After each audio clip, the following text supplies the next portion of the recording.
Hello. Hi. Thank you all for coming out tonight. I'm Belle, and I'm on the events team here at Books Are Magic. We are so excited to have Maggie Millner and Barnett with us tonight to celebrate the paperback launch of Couplets. But before we get started, I wanted to point out some logistics for how tonight's event is going to go. So if you need to use a restroom at any point, the door is located right here next to the Moleskins. We'll be doing a hand-raised audience Q&A towards the end of the discussion, and so start thinking of questions to ask and hold on to them. After the talk tonight, Maggie will be signing and personalizing books at the table next to where you checked in. We'll let you know where and when to line up for that. And if you're joining us virtually via the YouTube live stream, we'd love to encourage you to buy a copy of Couplets online using the link in the live stream description. So, Couplets, this book blew me away last year, and I lent it to several of my friends because I knew it would impact them the same way it did me. It has so many fans here at Books Are Magic as well. Emotionally, this wrecked me, so much so that I remember texting friends on the subway, even though I knew I would lose service. I just knew I had to tell someone about how it made me feel. This love story and poems is tender, complex, and incredibly impressive in form and scope. So we're so excited to have you here. Maggie Millner is the author of Couplets, a love story named one of the top 10 books of 2023 by The Atlantic and a New York Times Editor's Choice. She's a lecturer writing at Yale and a senior editor at the Yale Review. As I mentioned earlier, Barnett joins Maggie in conversation tonight. Catherine is the author of the forthcoming Solutions for the Problem of Bodies in Space from Grey Wolf and 3 other collections of poetry. She is the recipient of a Guggenheim Fellowship, a James Laughlin Award from the Academy of American Poets, and a 2022 Award in Literature from the American Academy of Arts and Letters. She teaches in the creative writing program at New York University and lives in New York City, where she also works as an independent editor. So without any further delay, please join me in welcoming Maggie and Catherine.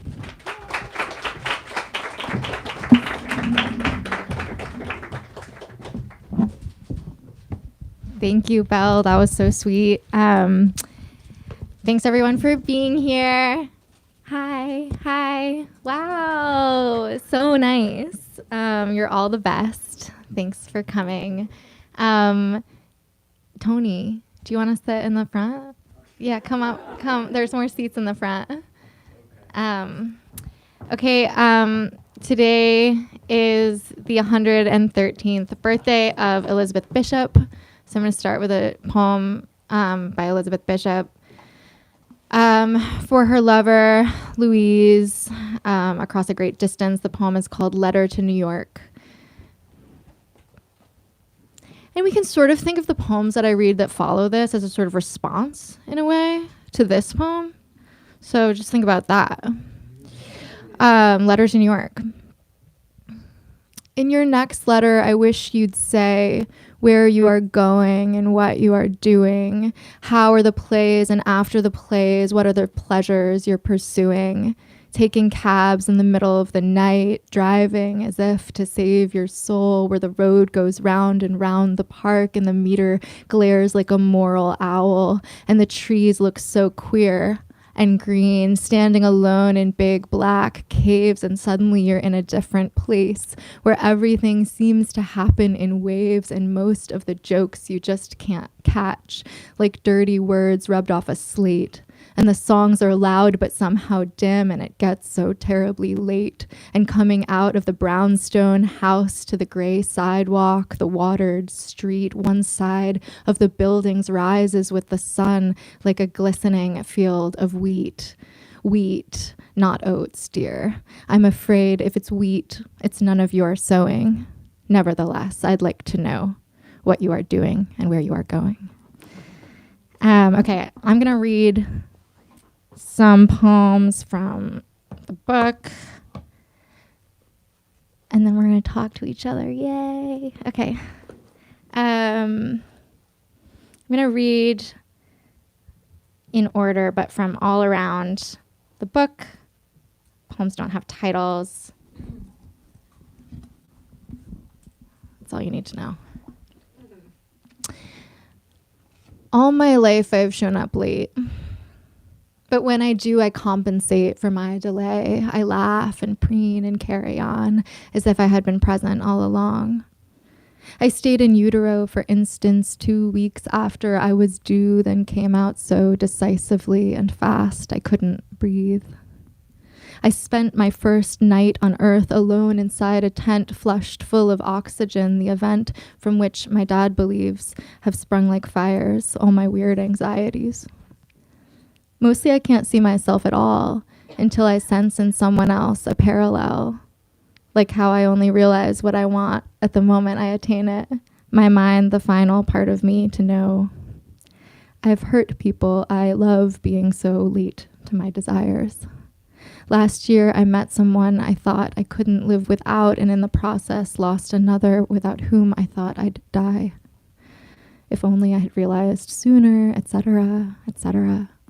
But I handled things ineptly, and he left. I didn't die. Instead, I went to therapy and saw the stegosaur uptown, stayed with friends, and drank a lot of tea. Even then, riding the bus to visit my new lover, I was breathless, always, early, almost never.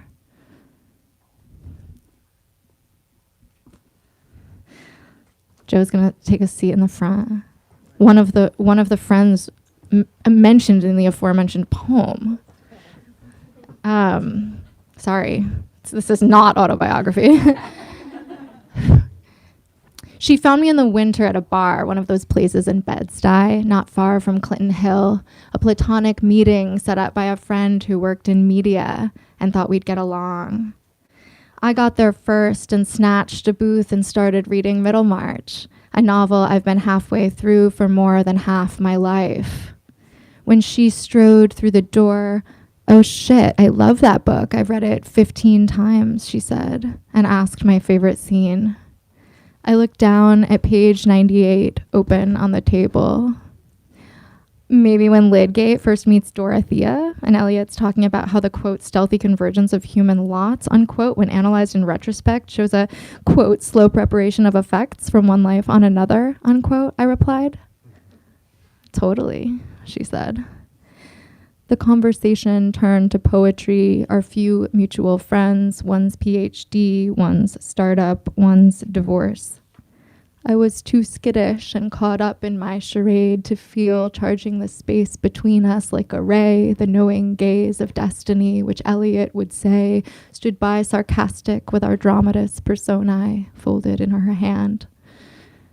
Besides, I practically had a husband, a man as opposite to her as Casaubon was opposite to Will.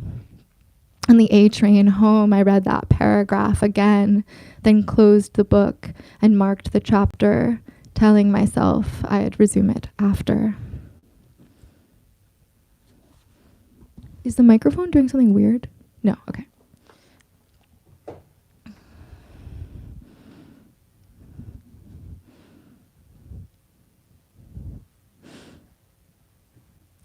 Things kept happening that seemed so improbable that if I'd read them in a novel, I'd have put it down. Stories so perfectly schematic, they resist retelling, obvious, already penned by fate.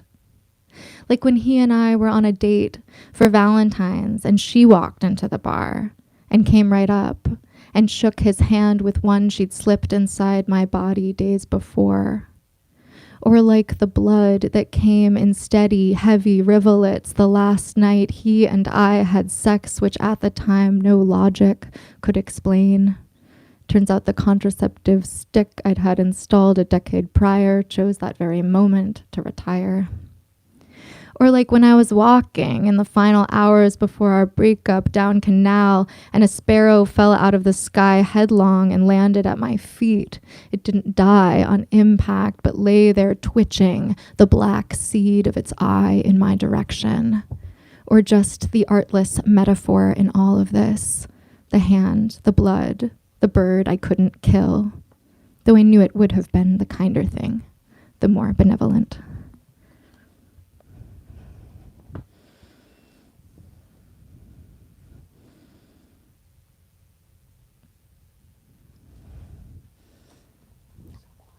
I know it's so quiet. They're wrapped. Okay. Her job was taking other people's prose and coaxing it to coherency, Mine was coaching young people to translate life experience to prose. But our own story made no sense to me and twisted up whenever I tried writing it. On the bus ride to her building, I listened to Liz Phair, Irma Thomas, and an outfit from Montclair that she and I both loved, of a genre halfway between emo and Americana, like if Bright Eyes had a love child with Loretta Lynn. So much from that time is still so redolent of nervousness and sex, her sandalwood cologne and reading HD on her phone and crying in the mezzanine at BAM and on a bench in Fort Greene Park, and the sticky ottolenghi cake we made, no butter, and juices from an app. Rebecca West, the comforter we patched to stop it drowning us in goose down every night. Soylent, cunnilingus. Saragina, before all the Sturm and Drang. The quaver in her voice when she first sang the song that afterward became the anthem of our romance, named after a book of letters, named after a fervid, almost painful shade of red.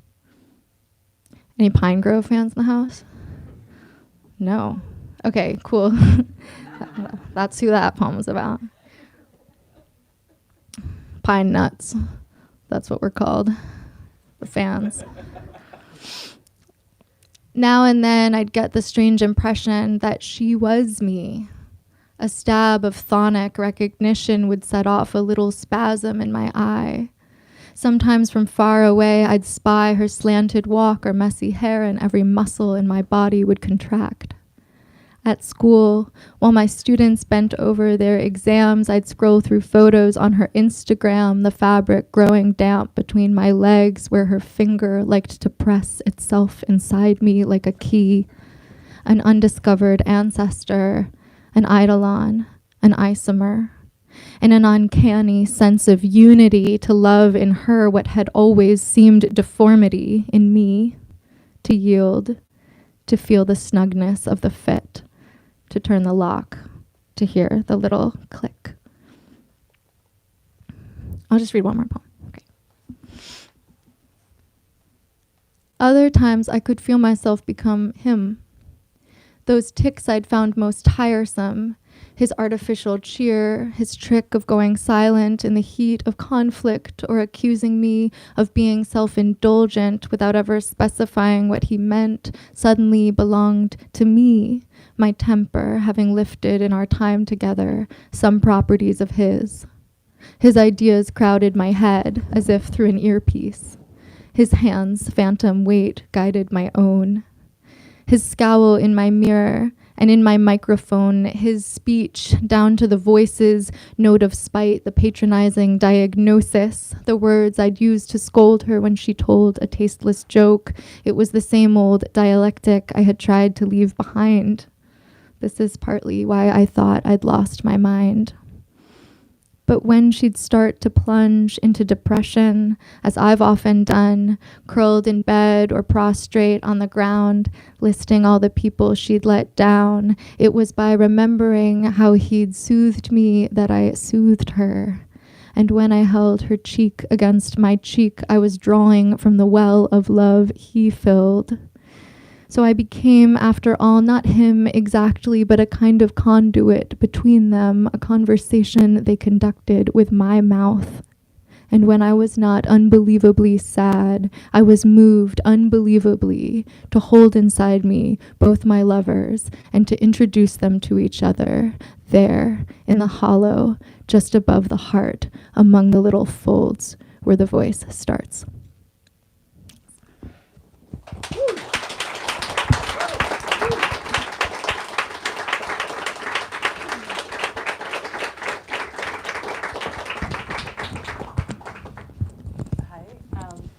Sorry. There's 2 seats. You guys want to come? There's 2 seats up here. Come on.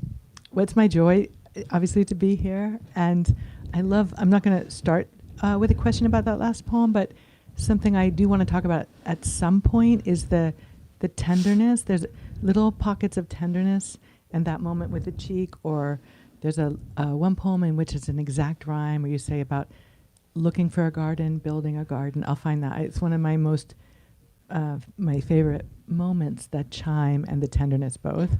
But I'm going to start with a different question, which is more analytic. There was a recent New York Times review of Lucy Sant's book, which is called, it's a memoir called I Heard Her Call My Name, a memoir of transition. And the reviewer, Dwight Garner, said, and this just reminded me of your work, so I wanted you to talk a little bit about this duality. Below and beyond the press of her sentences, that's Lucy Sant's sentences, below and beyond the press of her sentences, you sense her working as both her own private investigator and her defense attorney. The book is powerful because this has always been true. Ambivalence is more convincing than stone certainty. So when I read that, it made me think very much of your book and that speaker's role, who's both a participant and observer and someone damning the speaker and also defending. So could you talk a little bit about that? Okay, yeah, totally. This is why Catherine is the best. Catherine was my teacher in my MFA, and I'm so happy to be having this conversation with you, and she's so well prepared.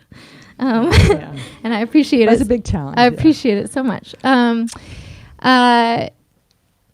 The doubleness of private investigator. Yeah, being a private investigator and a defense attorney. Well, I think the speaker, I think that's very apt.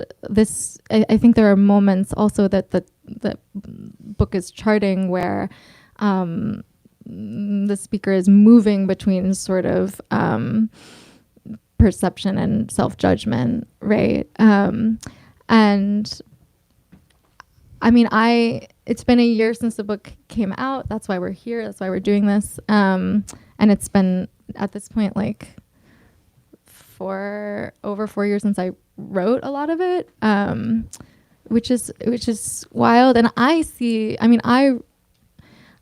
don't want to indict her. I don't want to indict the version of myself that spoke this book, but I do see a lot of defensiveness in it. And I think it has to do, I think there's a fear of the magnitude of one's own feeling.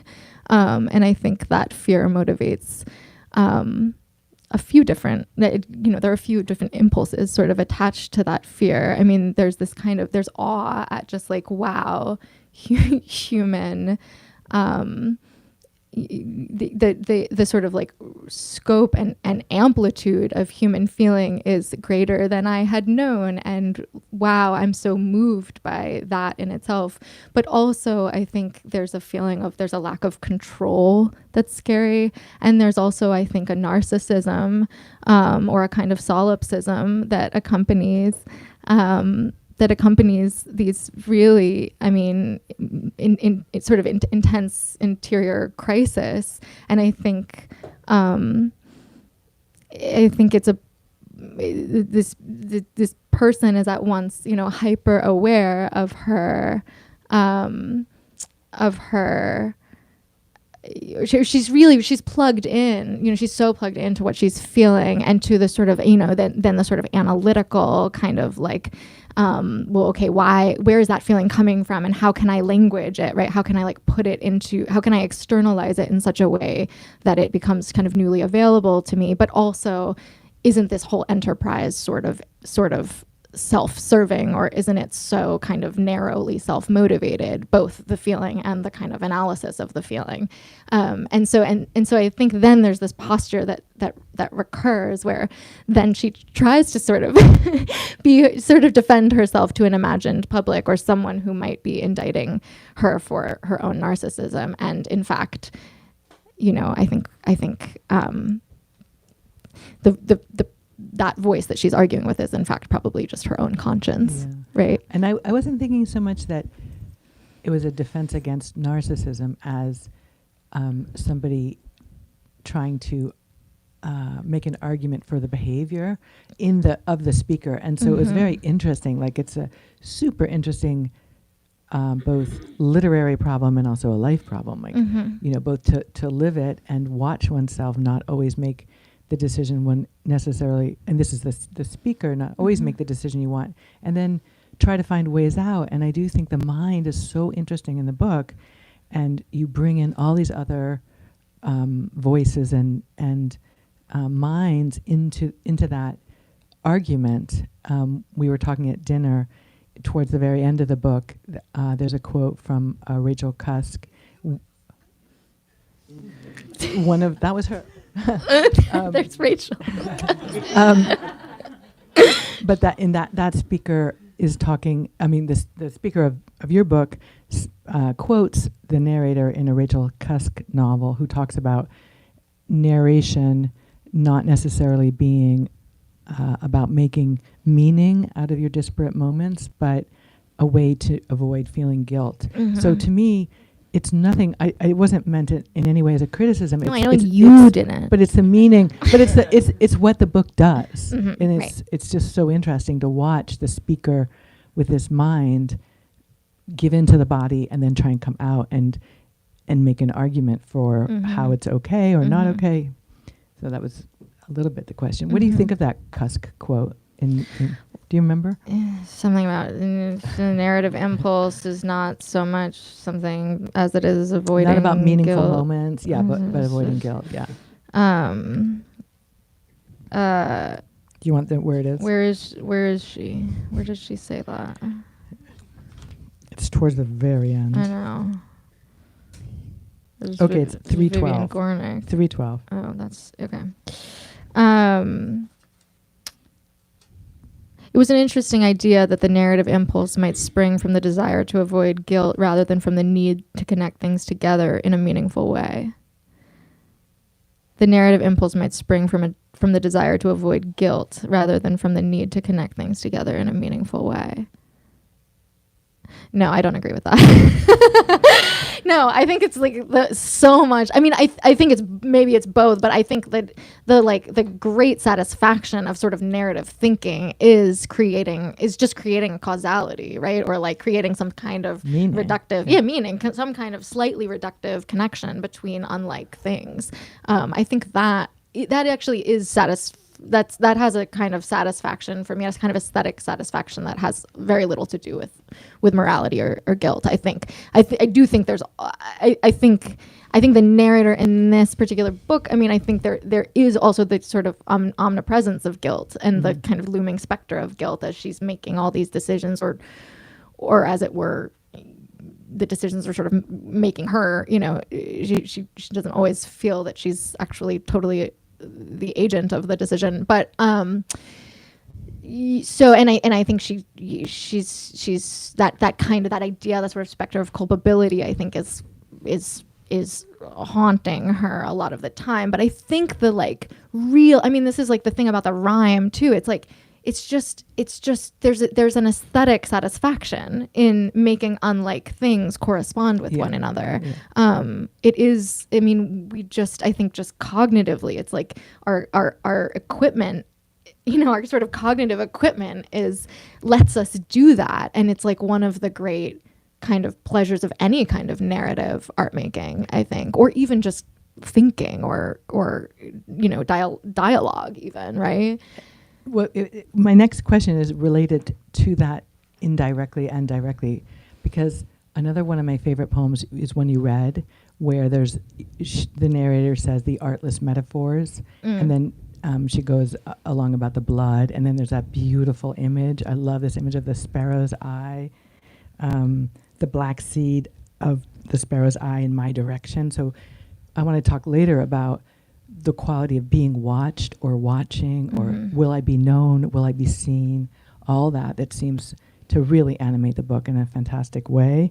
But I was interested in that same poem, you call out artless the speaker making artless metaphor, and yet the metaphor making, you just said making unlike things through narrative, but you will also do it beautifully in the book with your similes, lots of similes, and that very poem that throws away metaphor at the same time it's using it. So can you talk maybe a little bit about how you think of maybe metaphor and narrative are related, or just your use of metaphor and simile in the book, or if you reject it, or? My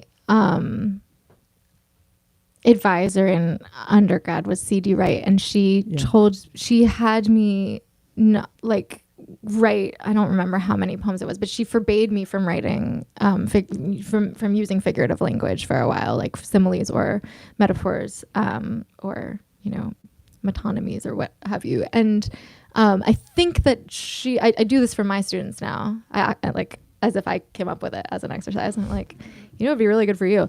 But I think that she saw an over-reliance in my... I think there's a way that metaphor can function as a sort of like, instead of looking deeply and in a sustained way at this thing, I'm actually going to just like turn over here and compare it to this thing.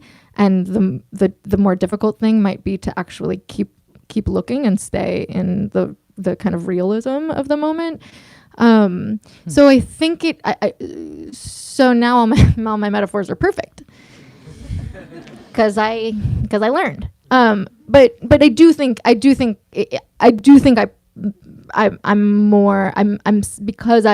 she sort of inculcated that suspicion of kind of the figurative, the impulse toward figurative language. I think because that's inculcated in me, I am pretty careful, or pretty aware of, I ask myself, I think when I'm doing something comparative or something analogic, I'm thinking, am I doing this because I'm trying to kind of like slip the knot of the actual sustained kind of engagement with the actual thing? Or am I actually doing it because if we look at it from this other vantage, or we kind of forge that, here I'm speaking, can't help it. She can't help it. If we forge that link, if we solder that chain, If we swallow that, exactly. But if we make this connection between these two things, is there something actually, is there actual insight there? Is the original thing sort of enlarged by that comparison? And I think, I don't know if I'm answering the question, but that's something I ask myself, I think, when I find myself making that kind of move. But I think I think all of these things, I think rhyme, I think metaphor, in some sense, like the idea of a kind of causal narrative, I think all of these things they're all kind of versions of the same impulse, which is an impulse toward,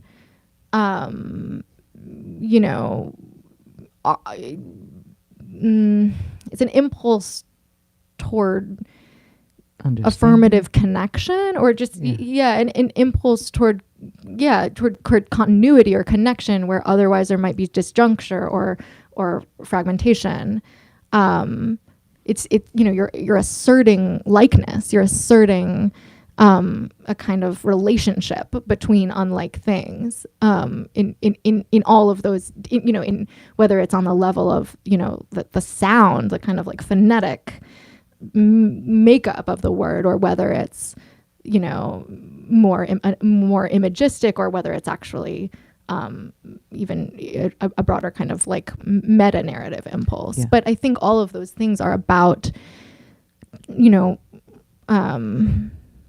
forcing a kind of likeness, or not forcing, but suggesting and arguing for a kind of likeness between unlike things. But what is wonderful is that sometimes the metaphors or the similes are extended and really complicated. Like, for example, this is not a complicated, but I love this one in 3/6, where the speaker wakes up she dreams, I think, that she's with the old beloved, the male beloved, the boyfriend, but she wakes up in the girlfriend's bed, and then she says something, I only quoted some of it, but coming out of that dream, it was like a drink of rancid juice when I'd expected cream, or cream when I'd expected semen. So to me, that leapfrogging is just super. It's not. It's a new invention, really, of the one simile giving way to another in such a compact way. And you do that with that moat image, and you do it with his coat. Like, she takes a coat, the speaker imagines finding an old coat that fits fine, but then the way it unfolds, it's not like the metaphysical poets, because it's almost like it breaks out of the metaphor itself. So I just commend you on it. Even if CD Wright, if she were here, which I wish she were, would be asking us questions about them. The other question I had also, there's several moments in the book where the speaker describes leaving her body or crawling out of her skin. And in other places you mention writing that is where you talk about you actually talk about other writing where the speaker is object and subject. I guess the speaker kind of is object and subject. So I was wondering about that detachment, the out-of-body experience, both as it relates to eros and as it relates to making. Right. I mean, I think in some ways it brings me back to the conversation we were having about the first question, where there's the doubleness of the gaze, right? The investigator and the defense attorney or something, being kind of in the moment, having a kind of horizontal kind of visual field, right? And then this effort to kind of gain a kind of aerial view of the self, right? To like get outside the self and watch the self from above. And I think part of the argument that's made in a couple of the poems pretty explicitly is like, oh, that's what language lets us do. It both lets us get down, it makes experience available in a new kind of way, but it also alienates you from the experience, right? It also kind of kills the experience. It transforms it irreparably, like, right? Or it makes inaccessible the sort of pre-verbal, like, kind of like field of sensation and impression and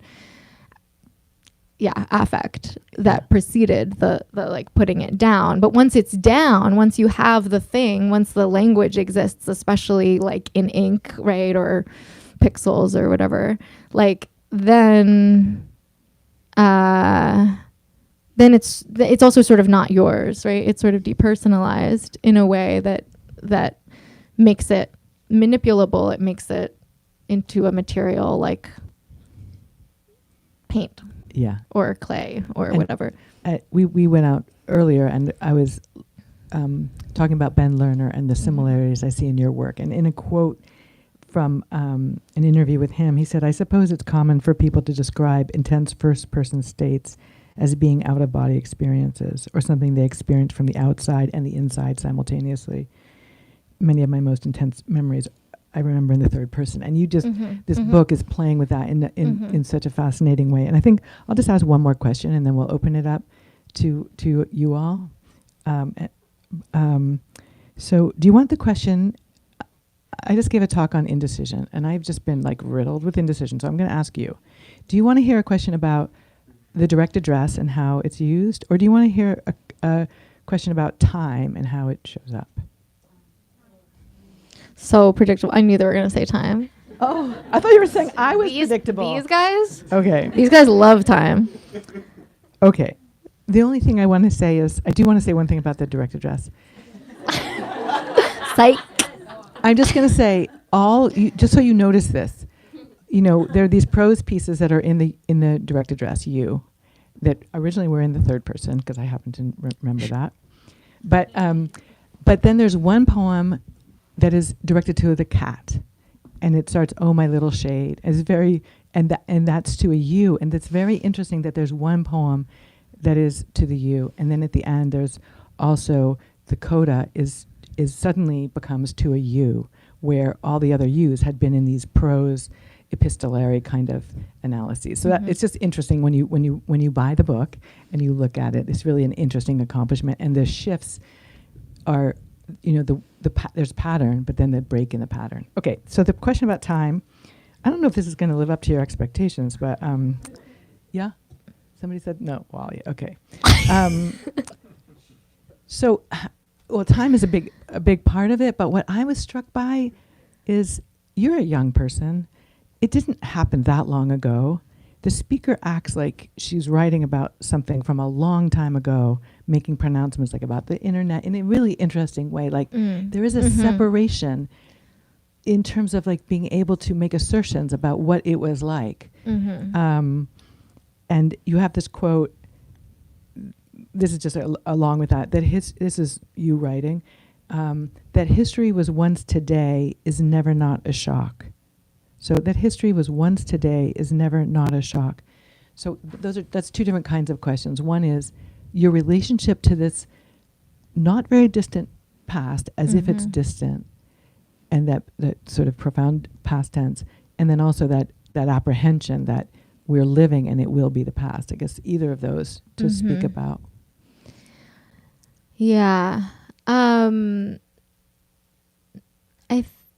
I remember I remember that kind of like mode. I remember when it turned on. I had been reading a bunch of Joy Williams, who's just like such a wacko but so like such a kind of virtuosic defamiliarizer of stuff that just feels otherwise totally mundane. And I was like, how, and she has this story called Chaunt that's about how like I mean she's writing from the perspective of like an old person looking at this generation of people, you know, covered in tattoos, but she writes about the tattoos in this way that I was like, whoa, that's so the tattoos themselves become sort of symbolic of a whole kind of generational language that this particular person doesn't have access to, but as a result can observe and defamiliarize in this kind of amazing way and make new in this amazing way. And I remember reading that story and then kind of attempting it in these different poems. Monterey, there's a poem about Monterey, where and that I wrote right after I read that story. And I remember being like, oh, if I just use the past tense, if I say like everyone was obsessed with astrology or whatever, you know, like there's something that actually, that a way that sort of the narratorial distance that just creates kind of immediately like gives a kind of like there's a kind of, you know, differentiation of oneself from that moment, just kind of automatically, and then you can look at it and think about it in this you know, sort of abstracted way. So I found very fun and gratifying, and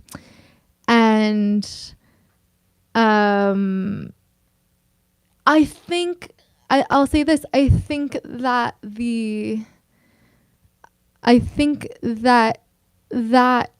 I needed to do that, or I felt drawn to that mode. I think partly because I was writing actually from like very, very much inside. I think it was a really interesting movement. Yeah, I think I was so inside the experience, and I think I was writing from such heat. Kind of emotional heat, and the time lapse, but you know how much time had elapsed between the experience and my writing about it, often, you know, days or weeks, very, very close together, like super compressed. And I was, you know, the writing was a sort of real-time kind of document of kind of processing. It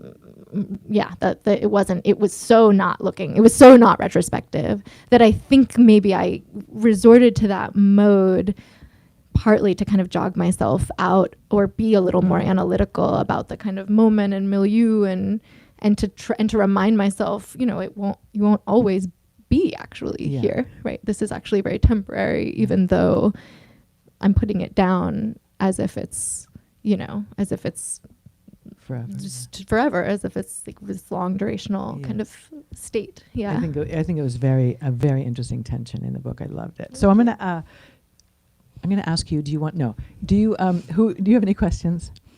Please, we'll sit here quietly while you think of something. Wally, hi.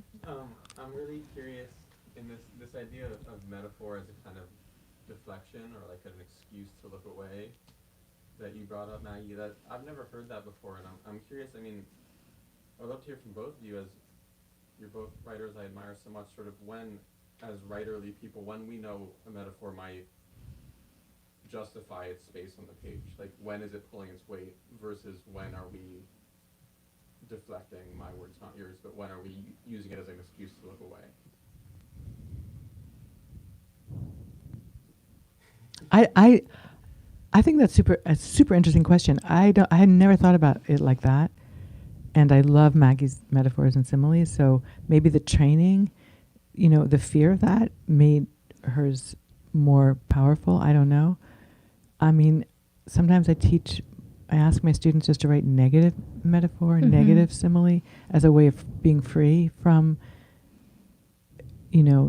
having to be inventive. And that's very interesting. All the things aren't, as another emotional marker. But I don't know. I think really you need to answer that, not me, because I don't totally understand. I don't know. I don't know. And usually if I'm writing anything, I'm like, in the moment, I'm like, I'm doing this because it's the only, this is real shit. I'm writing the real shit. It's only kind of like after I like go back to it, I'm like, oh no, that wasn't the real shit. That was the fake shit.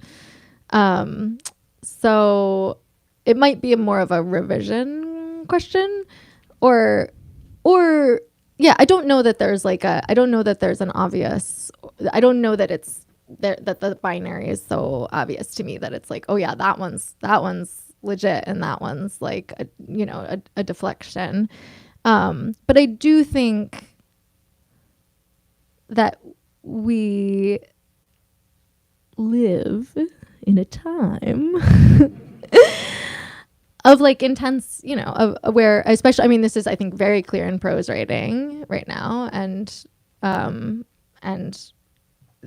often true in poetry, but fragmentation is sort of like the, mode du jour. Like it is, little sort of like Jenny Awful, like love Jenny Awful, but that kind of like mode of like sort of collaging things, but not necessarily needing to knit them together and acting like that's a gesture of, that's a sort of like, that's a way of being avant-garde, or it's a gesture of, it's like an invitation for the reader to kind of supply the connection or to like do this participatory kind of work. Sometimes I think it's a cop-out. Sometimes I think like, well, what if you actually tried to like sit down and like really connect these things yourself? It's hard. Or what if you really tried to kind of like just in a really sustained way devote attention. I mean, it's about attention, I guess. It's about how much attention we feel able to devote, both as writers and readers, to like a single sustained kind of thought. I'm thinking about this a lot because I'm writing a long poem right now that's not broken up the way this book is broken up. So it's not that modular in terms of like the way I'm writing it. And I just have to just like, sit and look at what I'm looking at in a way that feels really difficult. But the difficulty feels like, oh yeah, it's difficult because, I mean, it's worth it because it's difficult, and it's difficult because it's worth it. And also like there's so little incentive, I think, right now to like actually be training your brain to do that thing. But I'm interested in it, and I think it's hard, and I think I would like to see more of that. I think, is it 2 questions or 2 minutes? Oh, 2 more. Okay, 2 more questions. You talked about turning something, experiential and ineffable into what happens when you turn it into language, material, and it's no longer it like kills the. Do you think that's a necessary evolution of experience? And do you think that like turning something into language is like upcycling like plastics or something on its way to the garbage that wouldn't necessarily be thrown out? Or do you think you can, depending on the way your like nervous system or memory works, still experience the experiential version of something if you haven't turned it into language? Yeah, that's a really good question. Did everyone in the back hear that? No, and I can't paraphrase it. Yes, you unfortunately. can. You can. can? If anybody can, you can. Experience. Yeah, you missed it. Do you want to come up and ask with a question with a microphone?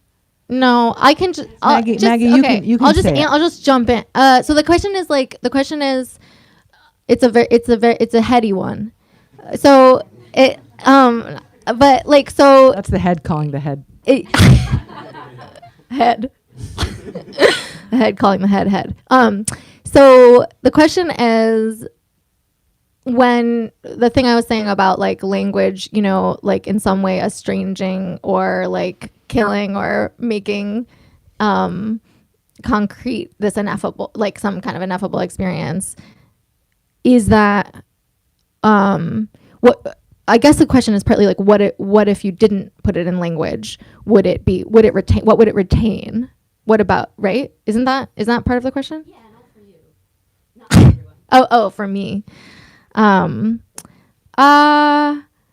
Well, I think it's like also it's like memory too, right? It's like once you like remember, you know how like when you remember something, when something becomes sort of like filed away as a memory. I mean, this is obviously like a big thing in like court, you know, when like people are like having to remember things and it's like, oh no, mostly what you're remembering. I mean, after after the initial experience is like the thing you're remembering is the memory. Right, the memory is actually that like just neurologically like what you're experiencing is totally like is a totally mediated version of the experience that happened. What you're remembering is the memory. So like I think there's something related here, right? Is that like the question is what happens to all that shit that doesn't get put into language and maybe doesn't even pass into memory. I don't know. Yeah. There's something pure about that, right? Like there's something like pure about those experiences that never get written about, and they remain kind of private and unknowable. I'm not. I don't know. I'm just like so like I just need to make everything about like I just need to put everything in words. I need to put everything in words. So, you're nodding. Oh, yeah, it's true. I do. Yeah, no. I'm nodding because I also don't feel that alive. I don't even know what's happened if I don't, like in a kind of dream state, try to access beneath the thing. It's not really, I used to be a journalist. It's not a journalist writing, but language, it does get me to that sort of oceanic pre-verbal place sometimes. Sometimes I try to use language like that. So I think, you know, I don't think it's only, like someplace in your book, you use the word a cauterizing agent. I don't think it's only a cauterizing, I mean, you definitely don't enact that in the book. Anyway, so I think it's also very much like blood flowing and alive. I don't think it kills it off. But that there may be people who have better, I don't have a good memory. So to me, it's very reassuring. And then sometimes I do forget that it didn't happen the way it got written, and you know, but you still have a feeling relationship, or I do. Yeah, I don't know. I don't know what happens to the stuff that doesn't get written about. I try to make there be as little of that as possible. Well, it's not even like written about. It's like really what it is like talking. Right? Looking at Dan. I mean, when things happen to me, I have to tell someone immediately. I had a feeling. Get on the phone. Tell someone you had a feeling. Like, you know, it's just, I don't know. There's something about the impulse to externalize is strong. Okay. Well, last question. Last question. Okay, we have a question in the back.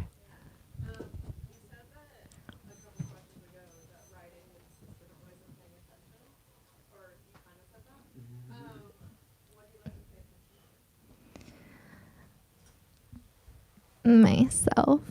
I'm just kidding. What do I like to pay attention to? The mind. Yeah, it is the mind. I really am like, I really could just like be alone in a room with like a bunch of stuff and like non-human stuff, like stuff that humans have made, like furniture. um, and art. Little vase full of flowers. No, but I think that I could, I think I'm like really, the thing that's like the most interesting to me is just like, is kind of just the like stoned, like, I'm just like always, I'm not stoned always, but I feel that I'm interested, like, I'm just like, I'm kind of just like, whoa, like always. And I think that's interesting. That's like what I'm interested in cultivating in my work, is just being like, what, like whoa, like whoa, like thoughts are so interesting, or like, oh, that thing happened, and then it, it just like there's just this like this whatever, like neurotic kind of meta narrative thing where I think the thing that is most interesting to me is just like the divagations of my own mind, and not my own mind because I'm so special, but my own mind because it's the only, that's the instrument I have access to, right? That's the filter between me and the world. And it's, I'm just the person I happen to have the most information about, right? I just have the most data about me, but not because but this stuff is interesting insofar as I'm like, I am an instrument. I am like a mediating. I am the thing that's giving like me access to the world. I don't know, and to other people. And if it's, and if I'm having a feeling, I presume that someone else is, having some version of it too, or they're going to once I'm done with them. So yeah, I think that is my answer to that question. I think that's a great place to stop. We can all come download our minds in along with. Okay. Okay, well.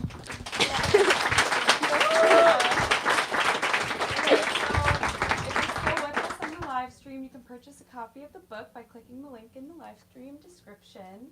And then we have additional copies of the book at the table where you checked in. And then Maggie will be signing and personalizing where my coworkers are pointing now. Thank you.